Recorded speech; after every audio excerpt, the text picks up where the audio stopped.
সবার উদ্দেশ্যে কথা হলো, আমরা শান্তিপূর্ণ উপায়ে সারা বাংলাদেশে আল্লাহ দেওয়া সত্য দিন প্রতিষ্ঠার সংগ্রাম করছি, ঠিক আছে। গত নির্বাচনের আগে ইন্টারিম সরকারের গোয়েন্দারা আমাদেরকে বলেছেন একটা সুষ্ঠু নির্বাচন করতে দেন, জাতির আশা আকাঙ্ক্ষা একটা নির্বাচন হোক। আমরা একটা নির্বাচন করতে দিয়েছি, মানে অর্থাৎ আমরা কোনো প্রচার কার্য করি নাই, আমরা সহযোগিতা করেছি। সরকারের নিকট আমাদের এখন দাবি, আমরা আমাদের যে প্রস্তাব সারা বাংলাদেশে তাওহীদের প্রস্তাব, আল্লাহর দ্বীন মেনে নেওয়ার প্রস্তাব আমরা তুলে ধরবো। এটা আমাদের মানবাধিকার, আমাদের ন্যায়সঙ্গত অধিকার, ঠিক আছে। এই অধিকার আমরা প্র্যাকটিস করব, আমরা সরকারের কাছে দাবি করব। এখন আপনারা সারা বাংলাদেশে আমাদের কথাবার্তা তুলে ধরার জন্য অনুকূল পরিবেশ সৃষ্টি করে দিবেন।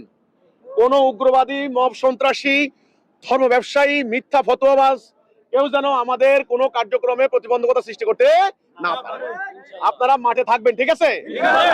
ব্যাস, আমাদের কথাই একটাই, বিদ্যমান চলমান এই ব্যবস্থা পরিবর্তন করে আল্লাহর দেওয়া সত্য দিন প্রতিষ্ঠা করলেই শান্তি আসবে। হিজবুত তওহীদ আন্দোলন সম্পূর্ণ অরাজনৈতিক উপায়ে কোনো আইন ভঙ্গ না করে এই সত্য কথা তুলে ধরছে। এটা আমাদের মানবাধিকার, এটা আমাদের ন্যায়সঙ্গত অধিকার, এটা আমাদের সাংবিধানিক অধিকার। আমরা আশা করব সরকার আমাদের বাক স্বাধীনতা সুরক্ষিত করবে, ঠিক আছে। তো সবাইকে ধন্যবাদ।